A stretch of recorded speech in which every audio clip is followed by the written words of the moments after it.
The sun bathed the park in a soft golden glow, casting long shadows of swaying trees over the worn paths. Laughter from a distant group of children playing on the swings mingled with the faint chirping of birds.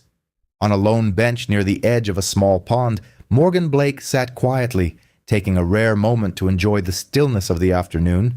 Her black leather jacket rested beside her, revealing a muscular frame beneath a simple gray t-shirt and jeans.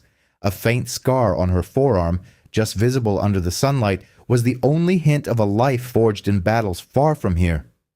Morgan's eyes scanned her surroundings, more out of habit than suspicion. A jogger passed by, giving her a polite nod, which she returned. Her time as a Navy SEAL had sharpened her instincts, and even now, years removed from active duty, she couldn't help but notice the small details. The awkward shuffle of a man a few yards away, a group of teenagers lingering too long near a playground. Nothing seemed particularly unusual, but something about the air felt off. Across the park, a group of 4 men loitered near the base of an old oak tree. Their laughter was sharp and mean, cutting through the tranquil ambience like a blade. The leader, a tall, broad-shouldered man in a black hoodie, leaned casually against the tree, surveying the park like a predator stalking prey. Gary "Tank" Walker wasn't the kind of man who blended in. His shaved head gleamed in the sun, and the faded tattoo snaking up his neck hinted at a life lived on the fringes. He nudged the man next to him, a wiry figure with a patchy beard, and gestured in Morgan's direction. "That one," Tank muttered, his voice low but carrying a sneer. "Sitting there, all smug like she owns the place. Easy pickings." Patchy Beard chuckled, cracking his knuckles.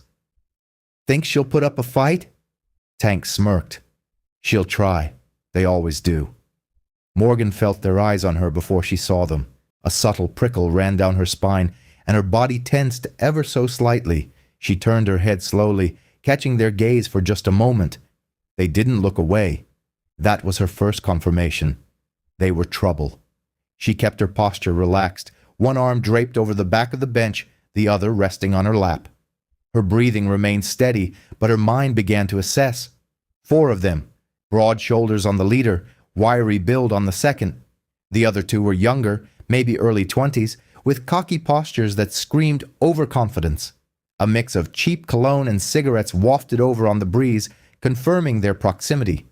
"All right, gentlemen," Morgan muttered under her breath, a hint of a wry smile forming. "Let's see what you've got." The men began to move, their conversation growing louder as they crossed the park toward her. Their laughter carried over the playground, drawing the attention of a few passers-by who quickly looked away, uninterested in getting involved. Tank walked in front, his stride slow and deliberate. Patchy Beard and the 2 younger men flanked him like wolves circling a lone deer. Morgan didn't flinch. Instead, she shifted slightly, making herself look just vulnerable enough to tempt them further. Her instincts told her these men were used to picking off easy targets, feeding on fear. They didn't know who they were dealing with yet. Tank reached the edge of the path near Morgan's bench, his boots crunching against the gravel. His smirk widened, exposing teeth stained from years of cigarettes and cheap coffee. Behind him, Patchy Beard chuckled, while the 2 younger men exchanged a glance, their excitement barely contained. They spread out slightly, forming a loose semicircle around Morgan's bench. "Afternoon, ma'am," Tank said, his voice oily and dripping with mock politeness. "Mighty nice day for sitting out here all alone, don't you think?" Morgan looked up slowly, her expression calm, her eyes narrowing just enough to convey she wasn't intimidated. "It is," she said evenly. "What do you want?" Tank chuckled, glancing back at his crew as if Morgan had told a joke. "Now that's no way to greet friendly folks. Just out for a chat. You got something against a few good old boys stopping to say hi?" Patchy Beard leaned closer, his grin revealing yellowed teeth.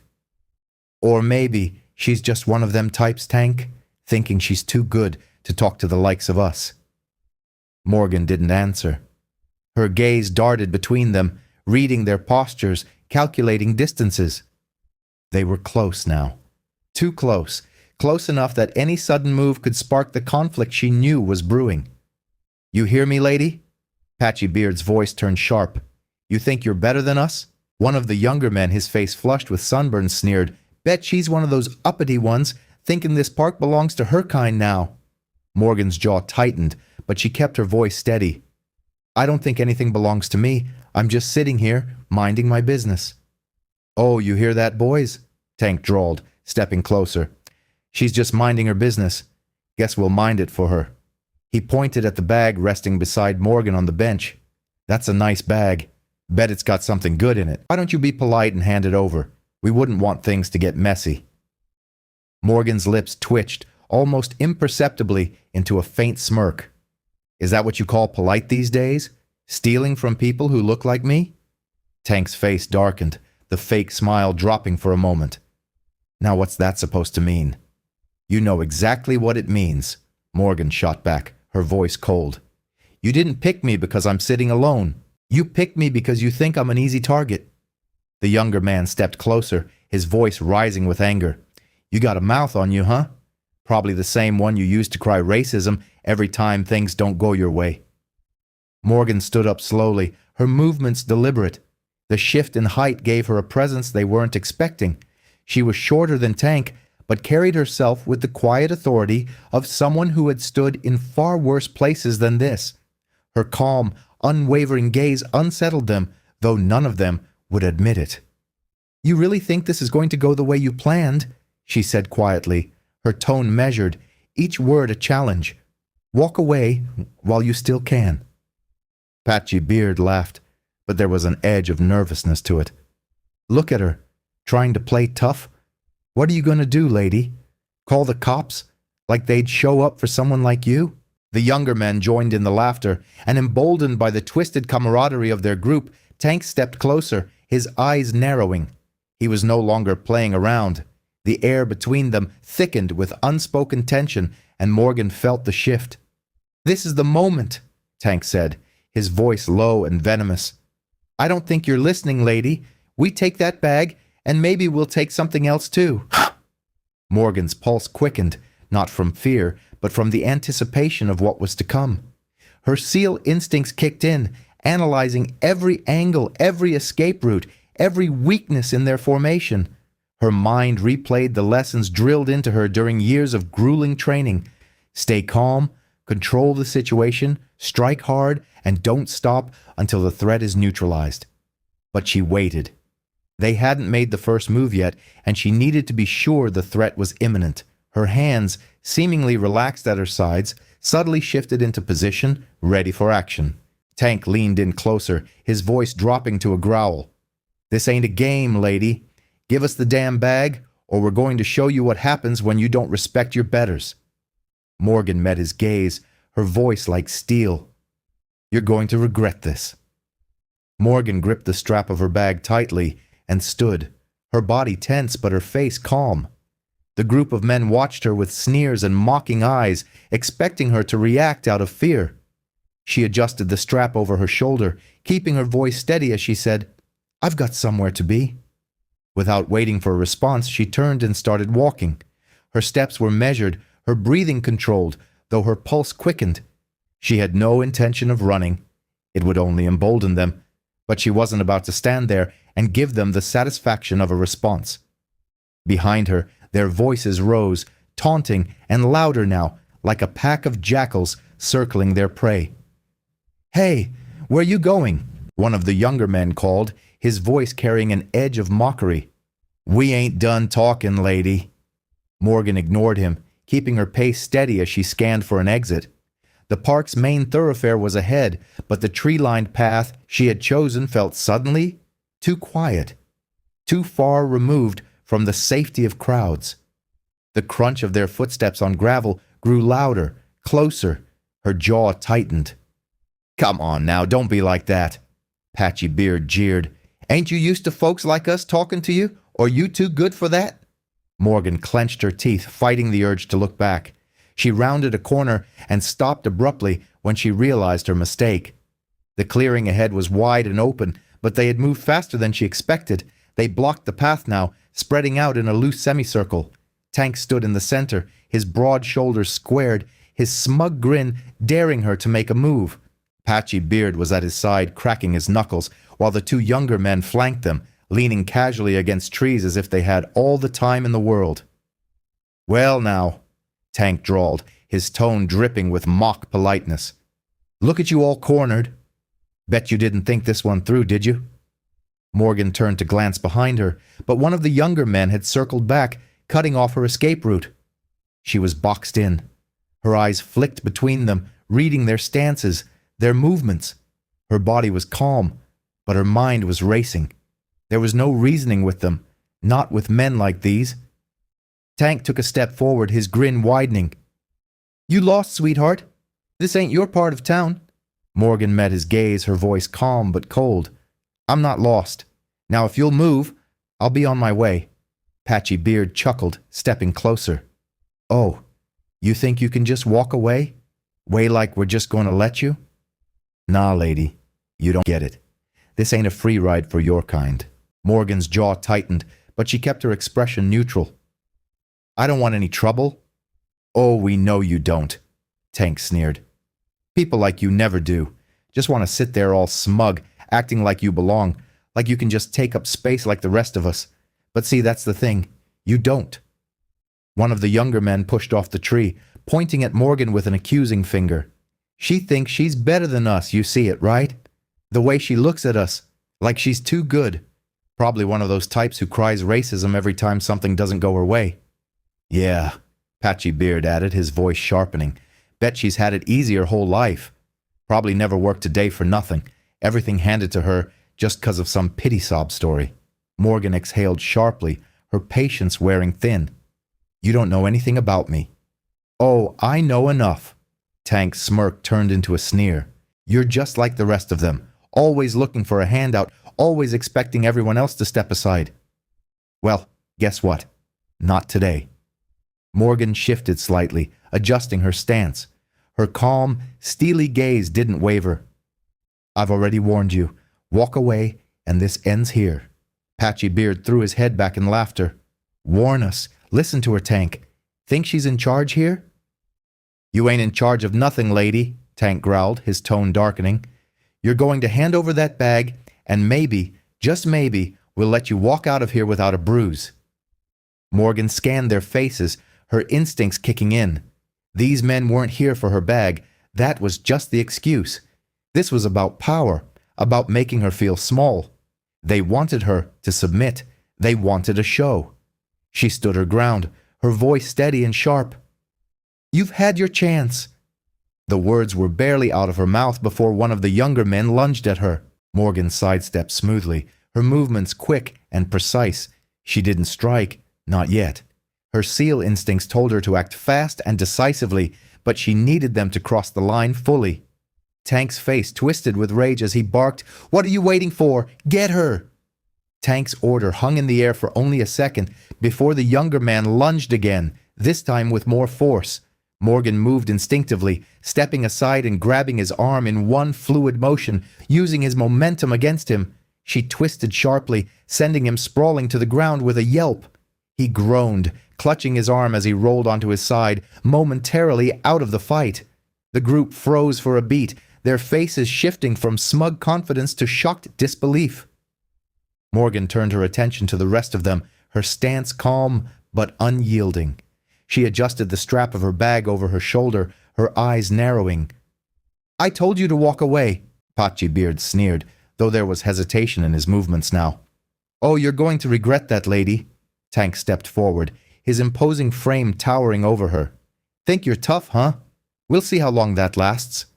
He swung at her, a wide, uncoordinated blow meant to overwhelm rather than connect. Morgan ducked easily, her movements smooth and practiced. She drove her elbow into his ribs as she rose, forcing him to stumble back, his breath hitching. He clutched his side, his face contorting with pain and anger. "Come on, all of you," Tank barked, motioning for the others. "Take her down." Morgan's muscles tensed as the remaining men closed in. Patchy Beard moved first, his fists raised, swinging wildly at her. She deflected his strikes with precision, her movements economical and deliberate. A sharp kick to his knee sent him reeling, his balance faltering just enough for Morgan to shove him backward. He hit the ground with a thud, cursing loudly. The younger man who had been leaning against the tree rushed her next, his approach more cautious but no less aggressive. Morgan stepped into his attack, blocking his swing and driving her palm into his chest. The impact forced him to stumble back, gasping for air, but he managed to stay on his feet. He glared at her, his face red with exertion. "You're going to pay for that," he growled, circling her wearily. Morgan didn't respond. Her eyes stayed locked on him, her body poised to react. She felt the familiar burn of adrenaline coursing through her veins, her focus razor sharp. This wasn't just a fight, it was survival. Tank recovered and advanced again, his movements slower but more deliberate this time. "Think you're some kind of hero?" he spat. "You think you can walk into our park and show us up?" Morgan turned to face him fully, her voice calm but firm. "This isn't your park, and I'm not the one showing anyone up. You've done that to yourselves." Her words only seemed to enrage him further. He feinted left, then threw a punch aimed at her head. Morgan ducked and countered with a swift strike to his torso, followed by a low kick to his shin. Tank stumbled but stayed upright, his fists swinging again, more out of frustration than strategy. Morgan sidestepped effortlessly, forcing him to overextend and lose balance. "Come on, Tank!" Patchy Beard shouted, struggling to his feet. "Stop playing around." Morgan caught movement in her periphery and turned just in time to block an attack from one of the younger men. He had grabbed a tree branch, swinging it like a bat, but Morgan stepped inside his reach and twisted it out of his hands.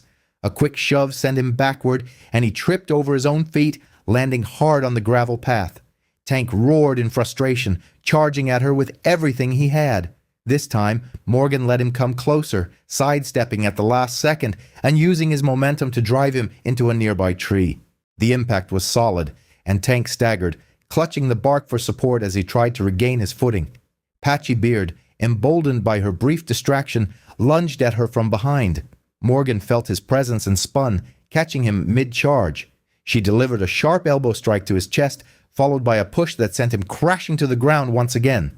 The fight was chaotic and relentless, but Morgan's movements were precise, her training evident in every calculated strike. Still, she wasn't unscathed. Her ribs ached from a poorly blocked punch, and her forearm throbbed where the younger man's branch had grazed her, but she pushed the pain aside, her focus unbroken. Tank stumbled back into the clearing, his face twisted in fury. "Think this is over?" he snarled, his voice a mix of anger and desperation. "You're going to regret this, lady. You're going to regret messing with us." Morgan straightened, her breathing steady despite the effort she'd exerted. "No," she said, her tone ice-cold. "You're the one who's going to regret it." The remaining men, bruised and battered, exchanged uncertain glances. Patchy Beard was slow to rise, his confidence visibly shaken. One of the younger men backed away, muttering something under his breath about it not being worth it. But Tank wasn't done. His pride and his ego wouldn't let him back down. "Think you've won?" he spat. "You don't know what you've started." Morgan's eyes narrowed. "Then let's finish it." But before either of them could move, a distant sound pierced the tension, the faint wail of approaching sirens. The gang's heads snapped toward the sound, their expressions shifting from anger to uncertainty. "You hear that?" one of the younger men muttered, taking a cautious step back. "Cops are coming." "So what?" Tank barked, his voice rising in frustration. "We're not done here." Patchy Beard wasn't so sure. He shifted his weight uncomfortably, glancing at Tank. "Look, man, this ain't worth it." "Shut up," Tank growled, pointing a finger at him. "We don't run. We finish this." Morgan stood her ground, her breathing, even despite the ache spreading through her ribs. She could see the fractures forming in their unity, the cracks in the facade of confidence that had emboldened them earlier. The sirens grew louder, closer, a promise of intervention that the gang couldn't ignore. "Tank," the younger man said again, his voice more urgent. "She's not worth it. Let's go." Tank turned back to Morgan, his eyes blazing with rage and frustration. He took a step toward her, his fist trembling at his sides. For a moment it looked like he might push forward, consequences be damned. But then the sirens gave a sharp, rising wail, close enough now that the red and blue flashes of police lights became visible through the trees. "Damn it," Tank cursed, his voice cracking with anger. He shot Morgan a venomous glare. "This ain't over." "Yes, it is." Morgan's voice was cold and precise. With a growl of frustration, Tank turned on his heel, motioning for the others to follow. "Let's go. Move." Patchy Beard didn't hesitate, limping after Tank with a grimace. The younger men exchanged one last glance at Morgan, their faces a mixture of anger and unease, before trailing after their leader. One of them muttered under his breath, "She's crazy." As they disappeared into the shadows of the tree line, Morgan stayed rooted in place, her body still coiled with tension. Her ears tracked the fading sound of their footsteps, her eyes scanning the clearing to make sure none of them doubled back.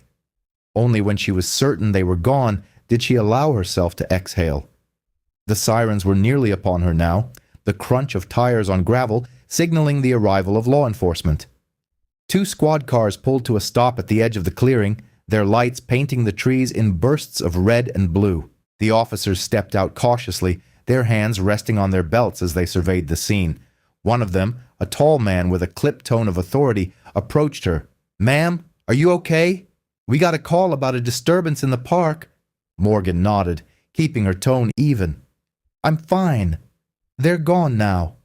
The officer's eyes lingered on her for a moment, noting the scrape on her arm and the subtle shift in her stance that betrayed the pain she was masking. "Did they hurt you?" Morgan shook her head. "Nothing I can't handle." Another officer scanned the area, noticing the disturbed dirt and a few items left behind, one of the younger men's hats, a discarded stick. He turned back toward his partner. "Looks like they ran in a hurry." The first officer sighed, pulling out a notepad. "Can you describe them?" Morgan hesitated, her mind racing through the events of the past several minutes. She could feel the adrenaline beginning to ebb, replaced by the dull ache of bruises and the sharp sting of her arm. 4 of them, mid-20s mostly. The leader, tall, shaved head, tattoos on his neck, calls himself Tank. The officer nodded, jotting down her words. "Did they say anything? Anything to suggest why they targeted you?" Morgan's jaw tightened. She could still hear their words echoing in her head, the mocking tone, the slurs, the hatred barely disguised as bravado. She chose her words carefully. "It wasn't random. They knew what they were doing." The officer's pen hovered over the page, his brow furrowing. "Meaning?" Morgan met his gaze evenly. "Meaning they've done this before, and they'll do it again." The officer's expression hardened as he finished taking notes. "We'll keep an eye out for them. In the meantime, we'd like you to come down to the station and file a formal report." Morgan nodded slowly. "I'll meet you there." As the officers returned to their vehicles, Morgan took a moment to steady herself. The clearing was quiet again, but the weight of what had just happened lingered heavily in the air. This wasn't over. Tank's parting words weren't just a threat. They were a challenge, and Morgan had no intention of backing down. The fluorescent lights of the police station buzzed faintly overhead as Morgan sat in a chair across from Officer Reyes. Her expression was calm, but her body still thrummed with adrenaline. The confrontation at the park was over, but the weight of the men's words lingered, their hateful intent unmistakable. She replayed the encounter in her mind, not just the physical fight, but the taunts, the sneers, and the pointed reminders of why they had chosen her as their target. Reyes, a young officer with a no-nonsense demeanor, flipped open his notebook. "Let's start from the top, Miss Blake. You said there were 4 men. You mentioned their leader calls himself Tank. Can you walk me through exactly what happened?" Morgan recounted the events in sharp, precise detail. Tank's mocking tone, the hateful comments, the way they surrounded her like a pack of wolves. Reyes's pen moved quickly across the page, his expression growing darker as her story unfolded. When she finished, he tapped the pen against his notebook thoughtfully. "This doesn't sound random. You're sure you've never seen these men before?" "I'm sure," Morgan replied. "They weren't after my bag. That was just an excuse. They saw me sitting alone, and they thought they could intimidate me. They wanted me to feel out of place." Reyes frowned, leaning back in his chair. Why do you think they singled you out? Morgan didn't hesitate. Because I'm black. Reyes's pen froze midair. They said that? Morgan's jaw tightened. Not directly at first, but it was clear in everything they said. They made it obvious.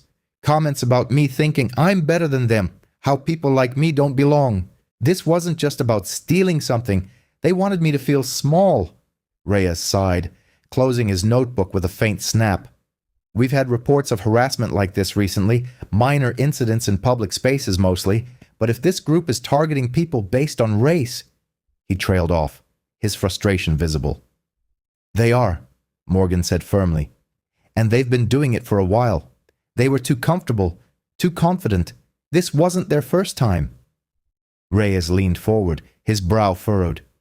I'll run their descriptions through the system and cross-reference any recent reports, but I'll be honest with you, Miss Blake, cases like this are hard to pin down. If victims don't press charges, or if there's no solid evidence, it's tough to build a case. Morgan's voice was sharp. Then find the evidence, because I'm not letting this slide. Hours later, Morgan sat in her living room, her laptop casting a faint glow as she scrolled through local news reports. She wasn't the type to sit back and hope for the best. Her military training had taught her to take initiative, and if Reyes needed more proof, she'd find it. It didn't take long to notice a disturbing pattern. In the past 6 months, there had been multiple reports of harassment and minor assaults across the area, all involving groups of men targeting individuals in public spaces. In every case, the victims were people of color. Morgan's jaw clenched as she read through the accounts. The descriptions of the attackers were consistent. A tall, broad-shouldered man with tattoos on his neck, flanked by younger men. Tank. Many of the victims hadn't pressed charges, likely out of fear or frustration with the system, but their accounts all echoed the same sentiment. The attacks weren't just about theft, they were meant to send a message. As she dug deeper, Morgan came across a community forum discussing similar incidents. One thread in particular stood out. These guys aren't just random thugs. They target minorities. They pick their spots, intimidate people, and get out fast. Nobody ever catches them. Her phone buzzed on the table, breaking her concentration. It was a message from Sarah Carter, her best friend and a journalist known for chasing stories others avoided. Heard about what happened. You okay? Call me. Morgan didn't hesitate. She hit the call button, and Sarah picked up on the first ring. Morgan, I saw the news. What happened? Morgan explained everything. The attack, the hateful remarks, and the patterns she'd uncovered. Sarah was silent for a moment before replying, her voice grim. It sounds like this isn't just a group of punks. If they're this organized and targeting minorities, this could be a hate group. That's exactly what it is, Morgan said, and I'm not letting them get away with it. Sarah sighed. I get it, but these people are dangerous, Morgan. If you dig too deep, they came after me because they thought I'd back down. Morgan interrupted. That I'd just let it happen. They were wrong. There was another pause before Sarah spoke again, her tone resigned but supportive. What do you need? Anything you can find, Morgan replied. Where they hang out, how long they've been doing this, why the police haven't stopped them, anything. Sarah hesitated. I'll see what I can do, but promise me you'll be careful. These kinds of people don't take kindly to being exposed. Morgan didn't answer immediately. She stared at her laptop screen, the faces of Tank and his crew etched into her memory. Finally, she said, I'll be careful, but this ends now. As the call ended, Morgan leaned back in her chair, her body still ached from the fight, but the pain only fueled her resolve. These men thought they could scare her into silence. They thought they could get away with it. They were wrong. The next morning, Morgan sat at her dining table, a steaming cup of black coffee in hand, her laptop open in front of her. The faint hum of the neighborhood waking up drifted through the window. Children playing, dogs barking, a distant lawnmower. It was a sharp contrast to the darkness she'd been sifting through online. Sarah had come through overnight, sending Morgan a series of links and documents tied to Tank and his gang. The evidence painted a clearer picture of their activities and their connections. This wasn't just a group of thugs harassing people in parks. They were part of a larger, loosely organized network that operated under the radar, targeting minorities in small, calculated ways. Morgan skimmed the files again, her jaw tightening. The incidents weren't random, they were coordinated assaults, vandalism, and intimidation tactics, all aimed at driving fear into specific communities. And there were rumors of a leader above Tank, someone who was pulling strings and keeping the group in line. Her phone buzzed, breaking her concentration. It was Officer Reyes. "Blake," she answered, her tone sharp. "Morning." Reyes's voice was strained, the weariness evident as if he'd foregone any rest. "I've been investigating the individuals you brought to my attention, Morgan. You were absolutely correct. This man, Tank, is no mere street thug. He's directly linked to a series of reported disturbances, and his associates have been a persistent nuisance for several months." "I could have informed you of that myself," Morgan retorted, her tone laced with impatience. "What action are you taking?" "That's precisely the predicament," Reyes admitted, a heavy sigh escaping him. "The unfortunate reality is that the majority of the victims chose not to pursue formal charges, leaving us without an established evidentiary record. This makes it exceedingly difficult to legally connect the dots and build a prosecutable case." "Then create one," Morgan snapped, her voice sharp with frustration. "If I can unearth this much data on my own, surely you possess the resources to delve even deeper. Don't tell me your hands are tied." Reyes exhaled deeply. "Morgan, I share your desire to bring these individuals to justice. However, without irrefutable evidence, any premature action we take could collapse spectacularly in court. If they walk free, it's all over." Morgan clenched her jaw, a familiar wave of loathing washing over her for the labyrinthine nature of the legal system, the endless hurdles that allowed perpetrators like Tank to continue their unchecked operations. "So, what's your strategy, Reyes?" Reyes hesitated. "There's a whisper circulating through the station, a rumor that Tank's crew might have ties to a larger organization. We're talking about potential hate crimes, possibly even domestic terrorism. If that proves to be true, federal intervention might be a possibility." Morgan leaned forward, her gaze intensifying. "And that means we need concrete evidence before we can even consider escalating this further." "We are diligently working on it, but it will require time," Reyes responded. Morgan's lips thinned into a tight line. Time was a luxury she wasn't prepared to afford men like Tank. "I will fulfill my part," she stated finally. "But you had better be prepared when I bring you something substantial." Reyes sighed again. "Morgan, please, don't do anything rash." She ended the call without a reply. That evening, Morgan found herself in an unassuming coffee shop on the other side of the city. Across from her sat Sarah, the journalist, her appearance weary but her resolve clear. Her laptop lay open, a pile of notes beside it. "This is far more extensive than we initially believed," Sarah stated, pushing a folder across the table. "Tank's gang is merely one component. There are at least 3 other factions operating within the region, each with different designations and methods, but a shared objective: intimidation." Morgan began to review the contents of the folder, her frown deepening with each page. Photographs of graffiti, police mugshots of other gang members, maps marked with red circles indicating incident locations. It painted a picture of a meticulously coordinated effort designed to sow fear and assert dominance. "This isn't simply about petty harassment," Morgan murmured, a chill running down her spine. "They're attempting to displace people, to make them feel unsafe in their own communities." Sarah nodded grimly.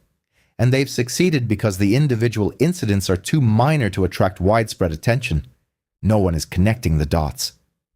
Morgan's mind raced, the disparate pieces of information clicking into place, each revelation more damning than the last. If they could identify the leader orchestrating Tank's actions, the entire operation could be dismantled. "What about funding?" Morgan inquired. "This isn't just a few disgruntled individuals with too much free time. Someone is bankrolling this." "That's the most challenging aspect," Sarah admitted. "There are indications of private contributions, possibly even links to specific organizations, but nothing definitive yet." Morgan leaned back, her arms crossed. Then we target Tank first. He's the vulnerable point. If we can turn him, he might lead us to whoever is pulling the strings. Sarah looked apprehensive. That's a risky proposition, Morgan. He's not likely to cooperate easily. Morgan's expression hardened. Then we'll make him. If Reyes isn't prepared to push hard enough, I will. Sarah opened her mouth to object, but Morgan raised a hand. I know what I'm doing. I didn't endure everything I've been through just to let men like him prevail. This ends now. Sarah's gaze softened. Just promise me you'll be careful. Morgan's eyes remained steady.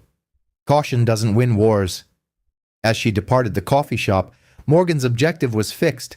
Tank had eluded her once, but that wouldn't happen again. He was the key to unraveling this entire conspiracy, and she was determined to bring him down, no matter the cost. Morgan navigated the nocturnal cityscape like an apparition, her presence unnoticed by the world around her. The low thrum of distant traffic provided a constant backdrop as she approached a dilapidated establishment that Sarah had identified in her research.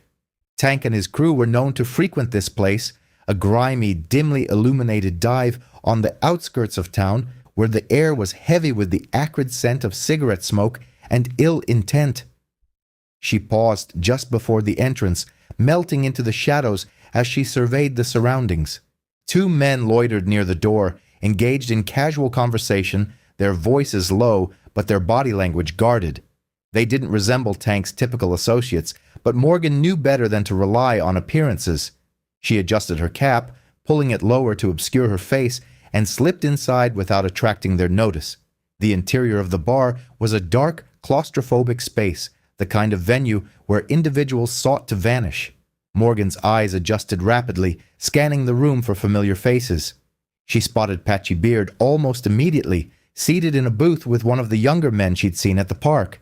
They were animatedly discussing something over their drinks, neither noticing her as she made her way toward the bar. The bartender, a wiry man with a face like worn leather, glanced up as she approached. "What can I get for you?" Morgan inquired quietly, sliding a $20 bill across the counter. "I'm looking for a guy. Big fellow, shaved head, tattoos on his neck. Goes by the name Tank." The bartender's expression remained impassive, but his eyes flickered toward the booth where Patchy Beard sat. "Never heard of him." Morgan slid another bill across the counter. "Are you sure?" He hesitated, his gaze drifting back toward the booth, before leaning in conspiratorially. "They were here earlier. Left in a hurry when word got out that the police were asking questions. Heard him mention something about the warehouse on Fletcher Street. That's all I know." Morgan nodded, slipping him one more bill for his cooperation. "Thanks." She exited the bar as discreetly as she had entered, her mind already evaluating the possibilities. Fletcher Street was situated in the industrial district, a labyrinth of derelict warehouses and forgotten factories. If Tank was hiding out there, locating him wouldn't be simple, but it also suggested he was running out of safe havens. An hour later, Morgan crouched behind a stack of rusted shipping containers, her attention fixed on a dimly illuminated warehouse. The structure appeared silent, but she could discern movement through the shattered windows, shadows shifting against the faint glow of a single overhead light. Her instincts confirmed she had found her target. Tank's crew wasn't large enough to maintain comprehensive security, but she knew better than to expect an unguarded refuge. She scanned the perimeter, her SEAL training guiding her assessment of potential entry points and threats. Two figures stood near the main entrance, their postures suggesting vigilance. One of them was smoking, the ember of his cigarette momentarily illuminating his face. Morgan recognized him as one of the younger men from the park. The other was unfamiliar, but his build indicated he was not to be underestimated. Morgan's breathing remained steady as she devised her strategy. She needed to gain entry discreetly, but she also required leverage. If Tank was present, he wouldn't relinquish any information willingly, not without a compelling reason. Slipping around the side of the warehouse, Morgan discovered a broken window partially concealed by overgrown bushes. She tested the frame cautiously, wincing at the faint creak it emitted under her touch. Sliding inside, she landed silently on the concrete floor, crouching low as she surveyed the interior. The warehouse was as dilapidated as she had anticipated, its walls streaked with grime, and its air thick with the scent of oil and decay. The faint murmur of voices reached her ears, and she moved toward the sound, remaining in the shadows. Tank's voice was unmistakable, a low growl that conveyed authority even in a hushed tone. "I told you, we lay low until this blows over. No more park jobs, not until I say so." Patchy Beard's response was quieter, his tone tinged with irritation. "You're acting like we can just sit on our hands. People are asking questions." "Let them ask," Tank snapped. "We don't move until I give the word." End of discussion. Morgan crept closer, her footsteps silent on the concrete.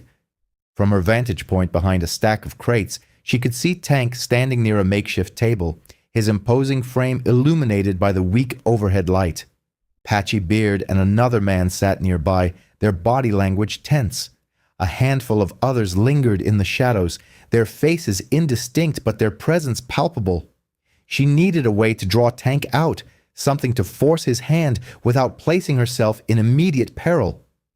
Reaching into her pocket, she retrieved her phone and quickly typed a message to Sarah. "Found him. Warehouse on Fletcher. Call Reyes now." As she hit send, she adjusted her stance, preparing for the next move. She wasn't leaving without answers, but she wasn't reckless enough to confront Tank and his crew alone. The sirens had bought her time at the park, but this time she would need more than sheer luck to succeed. Morgan's voice cut through the tense silence. "Tank!"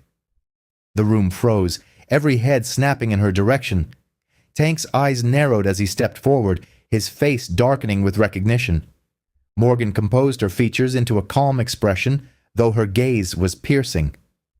"We need to have a discussion," she stated. Tank let out a low, menacing chuckle.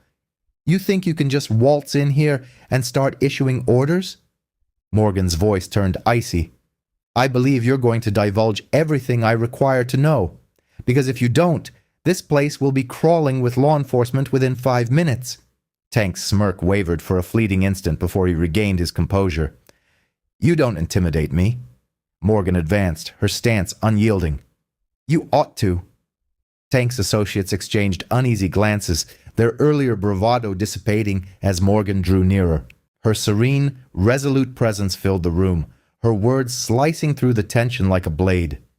"You've got courage," Tank admitted, his voice strained as he attempted to cling to his confidence. "But courage is of little consequence when you're outnumbered." Morgan's sharp eyes swept the room, tallying the men, 5 in total, including Tank. Her expression remained unchanged. "Outnumbered? I faced worse odds, and guess what? They didn't win either." Tank's fists clenched at his sides. "Big talk. You think you're some kind of hero?"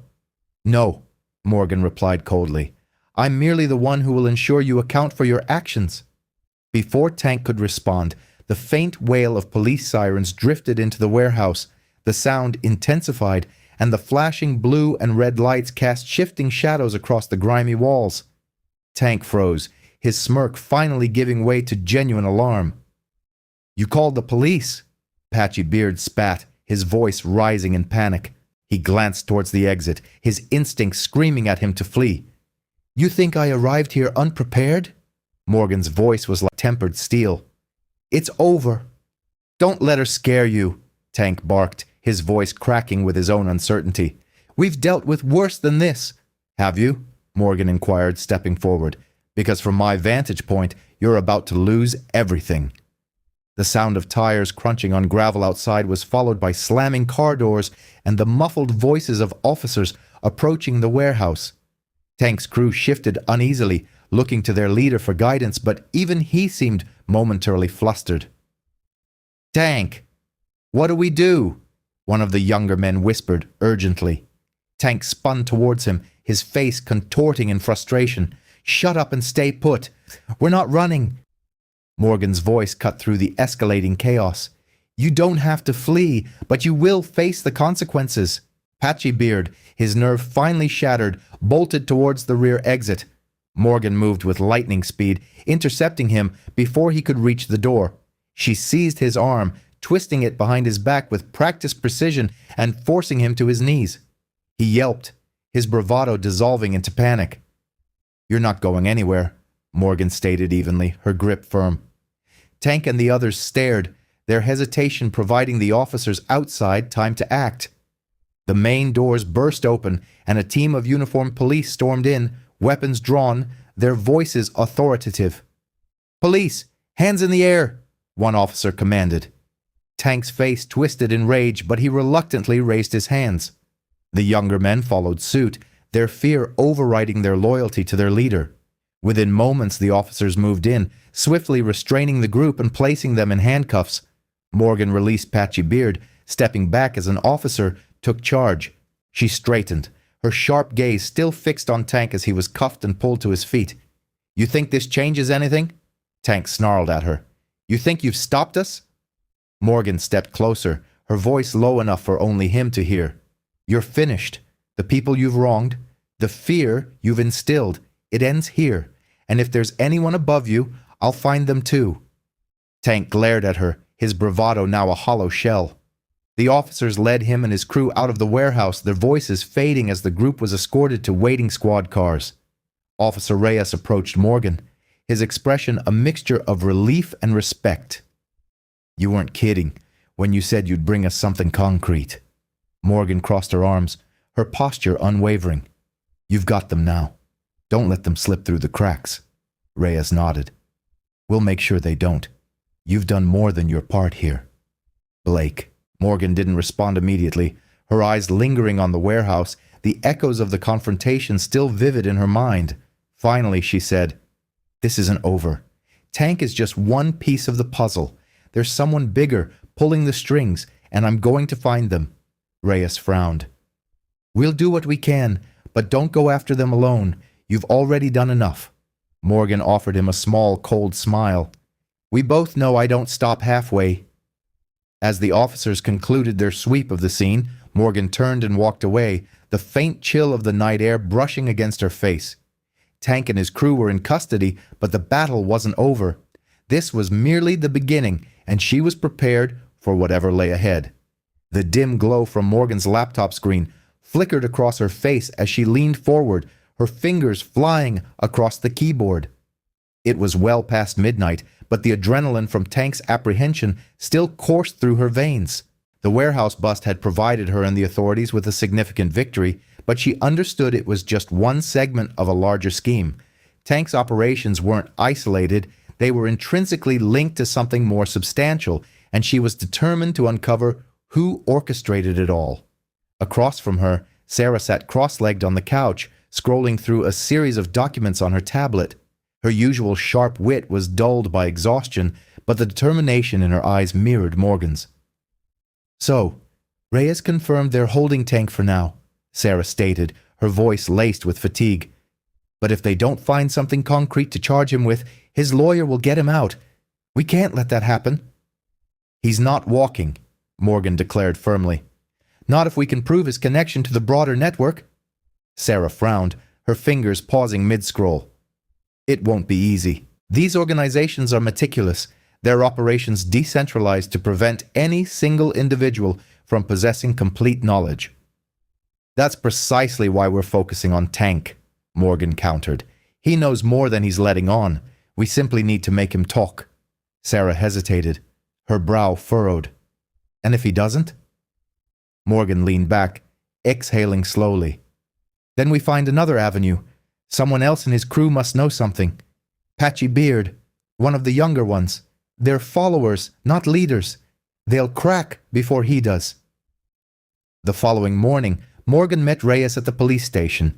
The atmosphere was charged, the faint hum of ring phones and murmured conversations filling the air. Reyes led her down a quiet corridor to the interrogation rooms. "Tank's in there," Reyes said, nodding towards a door with a small observation window. "He hasn't said much since last night, just a lot of posturing." Morgan folded her arms. "Let me talk to him." Reyes hesitated, his expression skeptical. "You sure? He's the type who tries to get under your skin." Morgan's gaze remained unwavering. "He can try. It won't work." Reyes opened the door and Morgan stepped inside. Tank sat at the metal table, his broad shoulders hunched as he leaned back in the chair. His wrists were cuffed, but his expression was one of defiance. He looked up as she entered, a smirk curling his lips. "Well, if it isn't Wonder Woman," he drawled. "Did they send you in to finish what you started?" Morgan pulled out the chair across from him and sat down, her posture relaxed but her eyes sharp. "You're in a lot of trouble, Tank." He laughed, the sound hollow. "Trouble, lady? This is a hiccup. I'll be out of here before you finish your coffee." "Not this time," Morgan said, her voice low and steady. "Your crew is already folding. Patchy Beard is singing like a bird.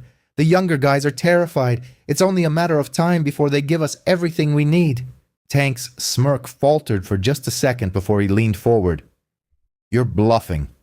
"Try me," Morgan said, holding his gaze. "You think you're the only one who's good at reading people? You're not as untouchable as you think?" Tank's jaw tightened, the bravado slipping further. Morgan pressed on. "We already know about the other groups, the other crews operating in the area. We know you're connected to something bigger. But you? You're small time. The guy above you, he doesn't care about you. The second you're a liability, you're gone." Tank's hands clenched into fists, his frustration boiling over. "You don't know what you're talking about." Morgan leaned in, her voice quiet but cutting. "Don't I? If you're smart, you'll start talking. Because the people you're protecting, they won't protect you." The door opened, and Reyes stepped in, holding a folder.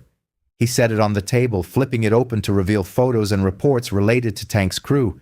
He slid one of the photos across the table, a surveillance image of Tank with a man Morgan didn't recognize. "That's your boss, isn't it?" Morgan said, nodding toward the photo. "The one pulling the strings. What's his name?" Tank stared at the photo, his jaw working as he fought to maintain his composure. The silence stretched, thick and heavy, until finally he slumped back in his chair. "You don't get it," he muttered, his voice bitter. "Even if I told you, it wouldn't matter. He's untouchable." Morgan's eyes narrowed. "Let us worry about that." Tank hesitated, his gaze flicking between Morgan and Reyes.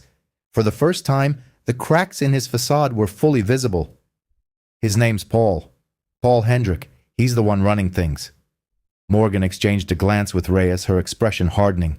They had a name, but it wasn't over yet.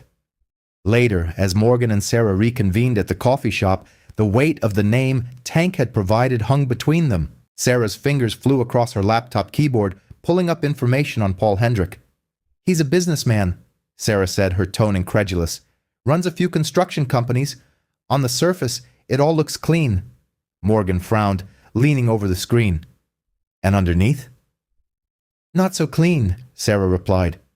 "A few shell companies, ties to fringe political groups. It's subtle, but it's there." Morgan's mind raced. Hendrick was the link they needed, but he wouldn't go down easily. She glanced at Sarah, her expression resolute. "Then we make him answer for it." Morgan sat in the bustling precinct conference room, its sterile walls now covered in printouts, photos, and maps, connected by bright red strings pinned across a corkboard. Paul Hendrick's name sat at the center of it all, circled in thick black marker. Officers shuffled around the room, reviewing files and comparing notes, but Morgan's focus was on Reyes, who stood by the board, briefing a small team. "This is where it gets tricky," Reyes said, pointing to a cluster of pins marking Hendrick's businesses. "On paper, the man's spotless. All his operations are legit, at least as far as we can tell. But thanks to Tank's testimony and Morgan's intel, we've got enough to suspect he's using his construction companies as a front to fund and coordinate these hate groups." Sarah, seated at the corner of the table with her laptop, raised a hand. "I found some unusual financial activity tied to Hendrick's shell companies, moving money around, donations to political organizations with extremist ties. It's subtle, but it's there." Reyes nodded, his jaw tightening. "Subtle isn't enough for a warrant, though. We need something concrete. Bank statements, communications, anything that ties Hendrick directly to these groups." Morgan crossed her arms, her expression grim. "What about the crew we picked up? Tank gave us Hendrick's name. Patchy Beard and the others must know something. No, they're scared, Reyes admitted. The idea of flipping on Hendrik has them rattled. They know how dangerous he is. Morgan stepped forward, her tone firm. Then we push harder. Hendrik isn't going to stop if we don't act. More people will get hurt. Later that day, Morgan sat across from Patchy Beard in an interrogation room. The man's bravado from the park was gone, replaced by a nervous energy that made him shift constantly in his seat. His eyes darted to the mirror on the wall, then back to Morgan. "You don't get it," he said, his voice shaky. "Paul's got connections, big ones. If he finds out I talked, he'll—" "You're already in custody," Morgan interrupted, her voice calm but unyielding. "Do you think he's going to stick his neck out for you? Men like Hendrik don't protect people like you. They use you." Patchy Beard's hands fidgeted on the table. I didn't think it'd go this far. The park stuff, the harassment, it was just supposed to scare people. But Paul's always had bigger plans." Morgan leaned in, her eyes sharp. "What plans?" Patchy Beard hesitated, the weight of his decision clear on his face. Finally, he exhaled heavily. "He's using us to stir up chaos. Fear makes people easy to control. You know, Paul's got ties to groups that want to push laws, policies, stuff that benefits them. We're just the boots on the ground." Morgan's stomach turned, but she kept her expression neutral. "And the funding? How does it work?" "He launders it through the construction companies," Patchy Beard admitted, his voice low. "Sends the money to shell accounts, then it gets funneled to the crews. We get our cut for doing the dirty work." Reyes, watching from behind the glass, stepped into the room with a file in hand. "That's enough to start connecting the dots," he said, setting the folder on the table. "But we'll need you to testify." Patchy Beard froze, his eyes wide with panic. "Testify? Are you crazy? Paul will have me killed." "Not if we take him down first," Morgan said firmly. "Help us, and we'll make sure you're protected." Back in the conference room, Morgan and Reyes reviewed the new intel with Sarah. The financial trail Patchy Beard described matched what Sarah had uncovered, creating a clearer picture of Hendrik's operations. "This is the break we needed," Sarah said, scrolling through her laptop. "We can tie the money directly to Tank's crew and a few other groups operating in neighboring counties. With the paper trail and Tank's testimony, it's enough to get a search warrant." Reyes nodded, his expression resolute. "I'll get the paperwork filed. Once we have the warrant, we'll raid Hendrik's main office." Morgan's jaw tightened. "This isn't just about arresting him. We need to dismantle everything, his network, his funding, his influence. Otherwise, someone else will just take his place." Sarah placed a hand on Morgan's arm. "One step at a time. Taking Hendrik down is the first step." The warrant was approved faster than expected. By evening, Morgan stood with Reyes and a team of officers outside Hendrik's sleek office building, its gleaming glass facade a stark contrast to the corruption hidden within. The team moved quickly, entering the building and securing the premises. Inside, Morgan watched as officers rifled through files, computers, and desk drawers. Sarah had joined the operation as an observer, snapping photos and taking notes for her eventual exposé. Reyes emerged from an office with a thick binder in hand, his expression triumphant. "This is it," he said, holding up the binder. "Transaction records, emails, it's all here. Hendrik's done." Morgan allowed herself a small, satisfied smile, but she knew the battle wasn't over. Hendrik's arrest was just the beginning of dismantling the network he had built. Morgan sat in the dimly lit conference room of the precinct, a map of the city spread across the table. Red and blue pins marked locations tied to incidents from the past year. Parks, alleys, and small businesses, all clustered in neighborhoods targeted by Tank's crew and similar groups. Across from her, Officer Reyes shuffled through a stack of files, his brow furrowed in concentration. "This is bigger than we thought," Reyes said, sliding one of the files toward Morgan. "Hendrik's name pops up in connection with several of these incidents, but it's always indirect. Donations to questionable organizations, funding for businesses that suddenly went under after trouble started in their neighborhoods. He's careful, keeps himself insulated." Morgan leaned over the map, her eyes narrowing as she traced the connections. Careful isn't untouchable. He's left a trail. It's just a matter of pulling it together. Sarah entered the room with a laptop under her arm and a determined look in her eyes. "I've been digging into Hendricks' financials," she said, setting the laptop on the table and spinning it toward them. "He's got money moving through a series of shell companies. On paper, it looks legitimate. Construction, consulting, community development. But the timing lines up with the start of these incidents. He's funneling funds to these groups under the guise of donations." Reyes frowned, flipping through the documents. "If we can prove the money's being used to finance hate groups, that's a federal case. But we need more than circumstantial evidence." Morgan leaned back, her mind racing. "Then we go after his people. Tank might not know much beyond his orders, but someone in Hendricks' circle does. He's not doing this alone." Sarah nodded, her fingers flying across her keyboard. "If we can find out who's handling the logistics, fund transfers, meeting locations, that might give us what we need."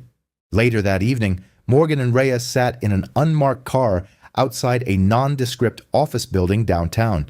The glow of fluorescent lights spilled onto the sidewalk, casting long shadows across the empty street.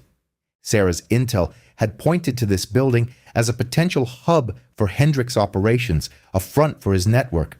"We're not going in without backup," Reyes said, his tone firm. Morgan's eyes stayed on the building. "We're not going in at all, not yet. We watch, we gather intel, and we follow anyone who looks important." Reyes glanced at her, skeptical. "You really think someone's going to lead us straight to Hendrick?" "They always do," Morgan said, her voice steady. "Everyone makes a mistake eventually." Hours passed as they watched the building, their patience rewarded when a sleek black SUV pulled up to the entrance. A well-dressed man in his 40s stepped out, glancing around nervously before entering the building. Morgan's eyes narrowed. "That's Thomas Kane," she said, recognizing him from one of Sarah's reports. "He's one of Hendricks' top guys, handles the financials." Reyes reached for his radio.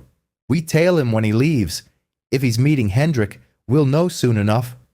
They arrived at an exclusive eatery on the opposite end of the city. Morgan and Reese observed from a distance as Kane entered and received a cordial welcome from a gentleman in a meticulously tailored suit. It was Paul Hendrick himself. The two men occupied a discreet booth towards the rear, their dialogue shielded by thick panes of glass and an aura of privacy. "This is it," Morgan stated softly. "We have him," Reyes affirmed, already relaying instructions into his radio to orchestrate surveillance. "We'll capture both audio and visual. If they discuss anything incriminating, it's ours." Hours later, back at the precinct, the recordings from the restaurant flickered across a monitor. Hendrick's voice was measured and calm, yet the substance of his words was damning. "We must maintain the pressure in those districts," Hendrick declared, his tone chilling. "If they feel insecure, they'll depart, and once they're gone, we'll move in." "Profitable acquisitions, substantial returns," Kane responded, his voice quieter but equally incriminating. "What about the crews? They're becoming reckless." Hendrick's tone sharpened.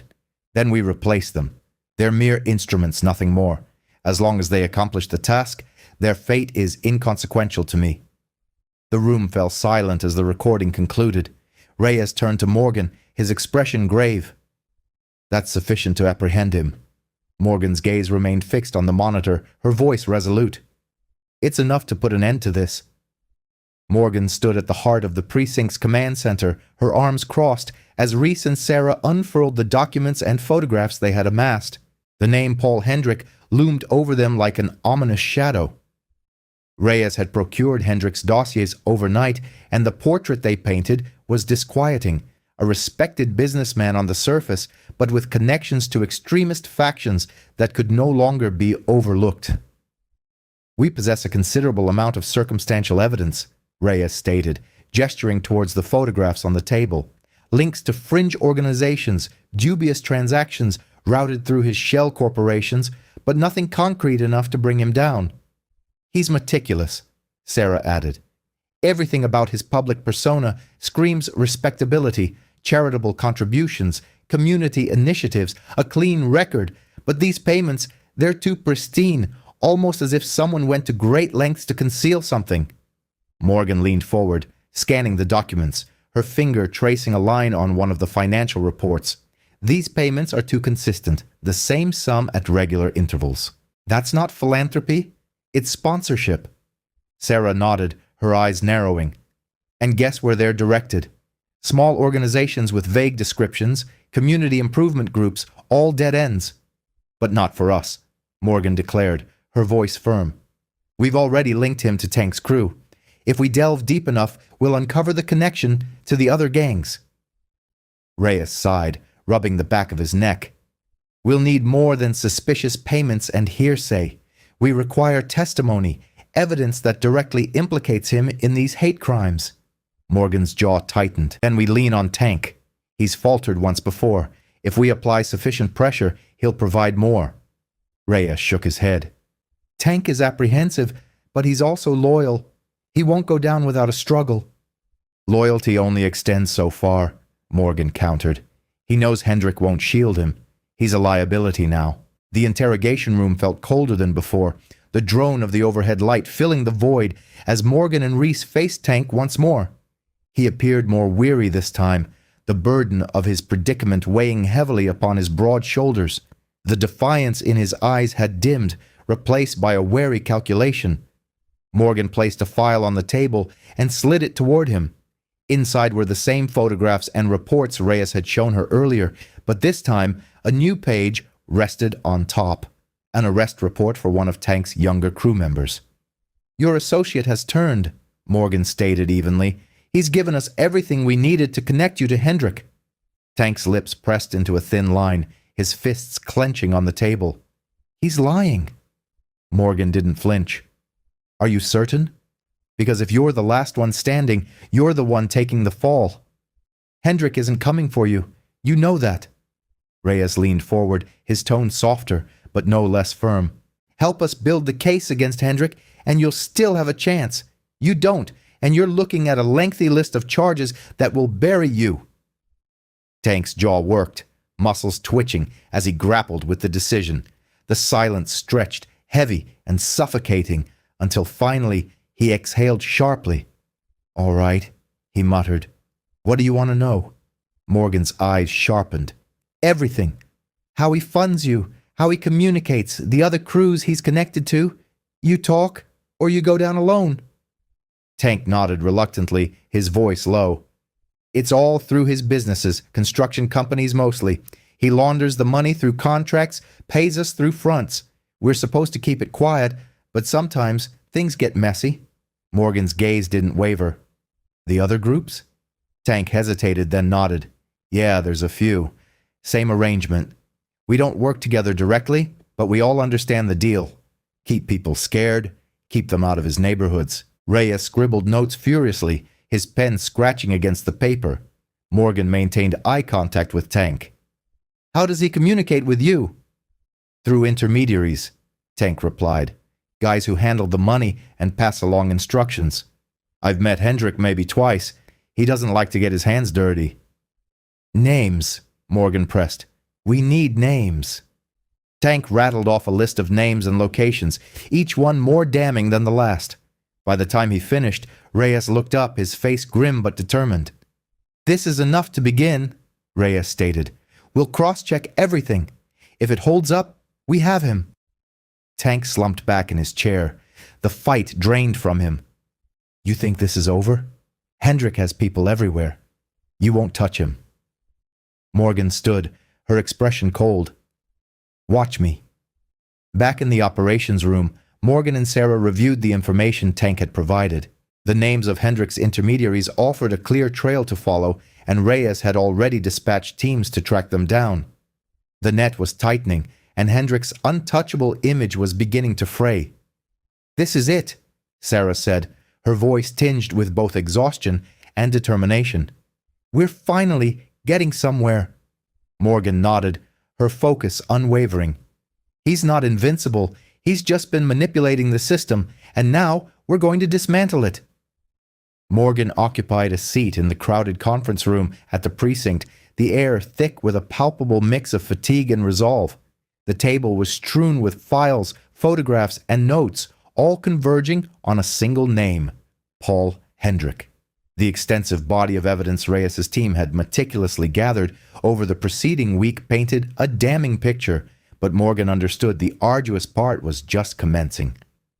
Reyes stood at the forefront of the room, addressing a gathering of officers, prosecutors, and investigators. Hendrick's operation was carefully constructed to evade detection, but we've finally accumulated enough to build our case. Thanks to Tank's cooperation, we have names, financial trails, and testimony linking him to multiple hate groups operating in the vicinity. One of the prosecutors, a sharp-eyed woman named Simmons, perused the files before her. We need to ensure this stands. Hendrick is well connected, and his legal team will contend that none of this directly implicates him in the crimes. Tank's testimony is our linchpin, Reyes countered. He can place Hendrick at the scene and link him to the funding of these groups. That's assuming he doesn't falter on the stand, Simmons remarked skeptically. We've all witnessed it before. The defense will dissect him if they sense any weakness. Morgan, seated at the edge of the table, leaned forward. Tank understands the stakes. He's frightened, and rightly so. But he also knows Hendrick abandoned him to his fate. That betrayal is sufficient motivation to keep him talking. Simmons nodded, though her expression remained cautious. Even so, we require more than his word. We need to present the jury with a clear, undeniable connection between Hendrick and these offenses.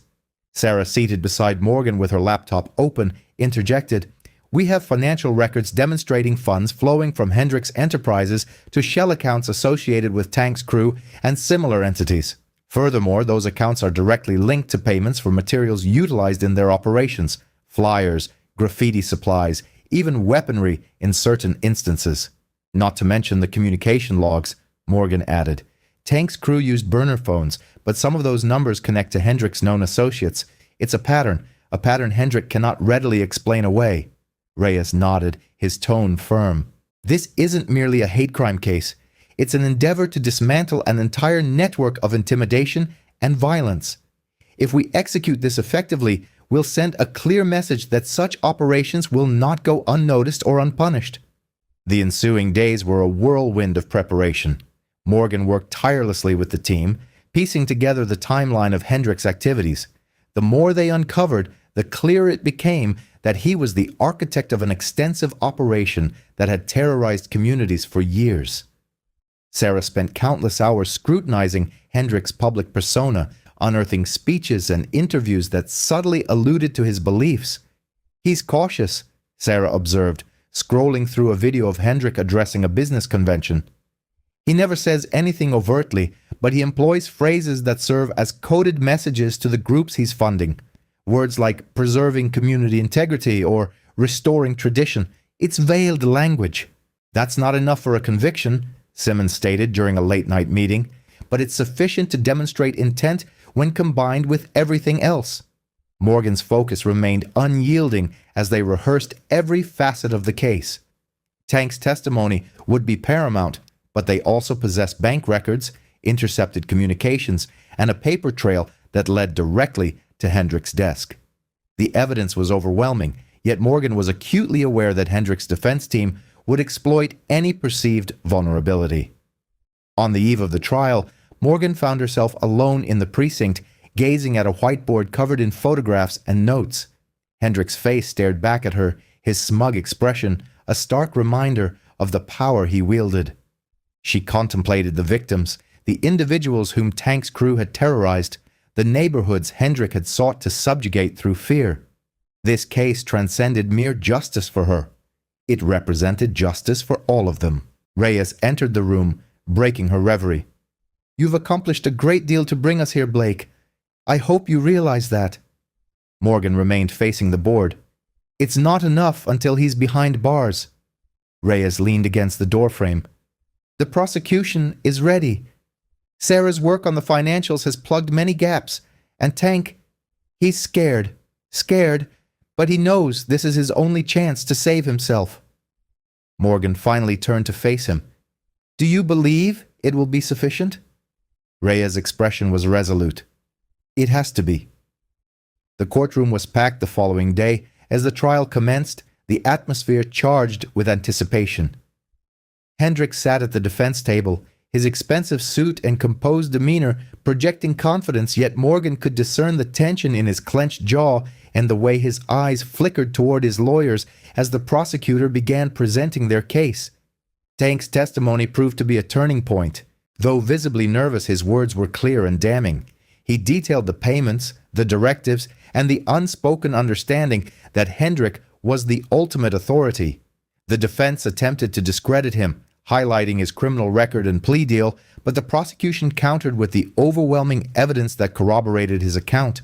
By the close of the first day, it was evident that the case was robust, but Morgan knew the struggle was far from over.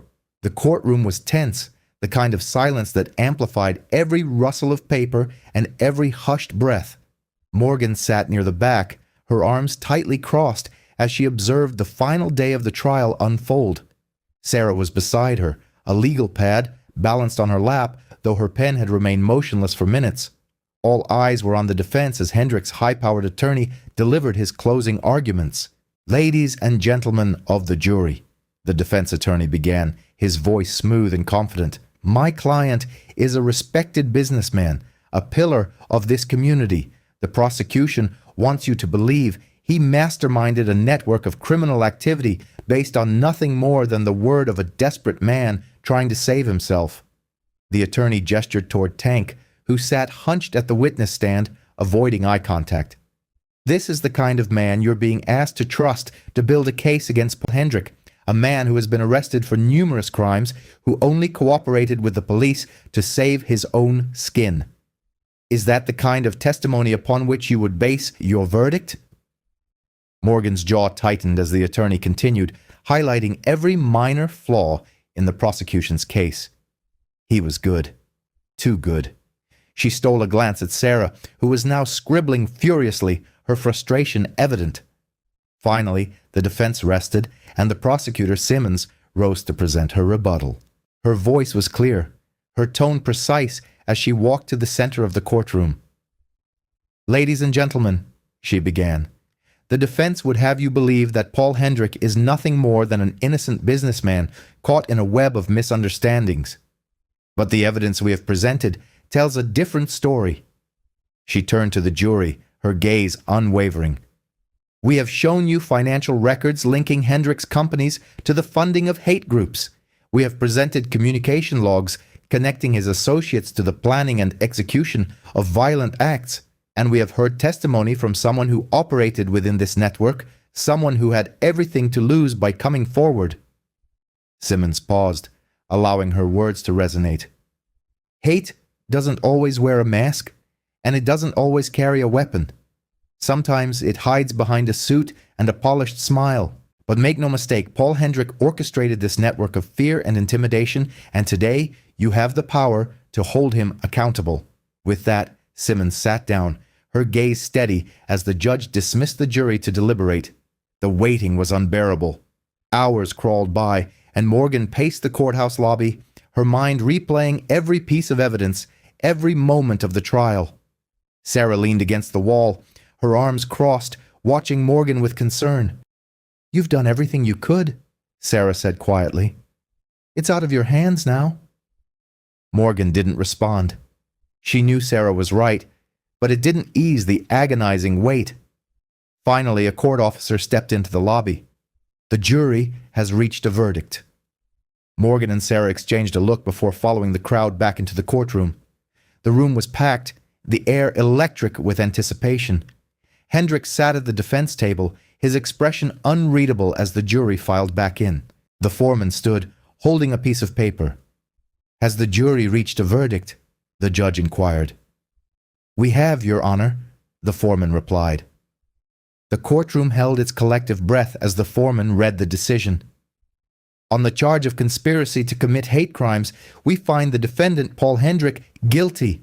On the charge of funding and organizing criminal networks, we find the defendant, Paul Hendrik, guilty." The words echoed in the room, and for a moment there was silence. Then a murmur spread through the crowd, a mixture of relief and tension finally breaking. Hendrik's calm facade cracked, his expression twisting with barely concealed rage as the judge began to address sentencing. Outside the courthouse, Morgan stood on the steps, the crisp air filling her lungs as she watched reporters swarm the building. Sarah joined her, a small smile tugging at her lips. "You did it," Sarah said. "He's finally going to face justice." Morgan didn't smile, though the weight on her shoulders felt lighter. "This is just one battle. There are others like him out there, and you'll deal with them too," Sarah said firmly. "But for now, this is a win." Reyes appeared, his face tired but satisfied. "They're recommending the maximum sentence. Hendrik won't see the outside of a cell for a long time." Morgan nodded. "Good. That's where he belongs." As the crowd swirled around them, Morgan allowed herself a brief moment of satisfaction. Justice had been served, but she knew her work wasn't over. The fight against hate was never truly finished, but today they had taken a step forward. The air felt lighter now, though the gravity of everything that had transpired still hung heavy in her chest.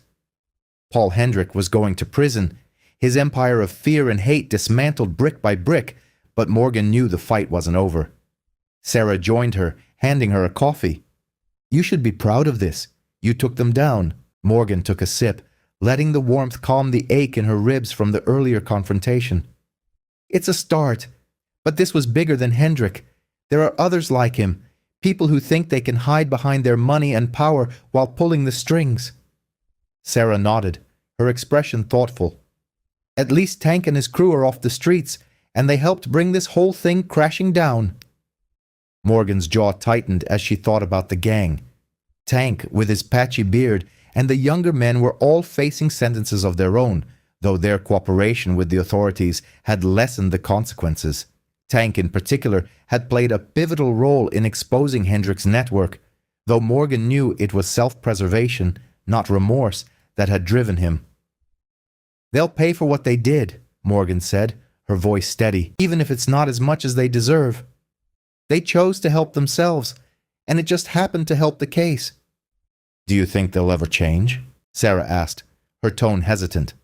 Morgan shook her head. "That's not my concern. My concern is making sure people like them can't hurt anyone else, and for now, they can't. They're behind bars." Reyes approached, holding a folder under his arm, his tired expression softening as he stopped beside them. "The sentencing for Tank's crew is set for next month. Tank will get at least 10 years, and the others are looking at 5 to 7, depending on how much weight the court gives their cooperation."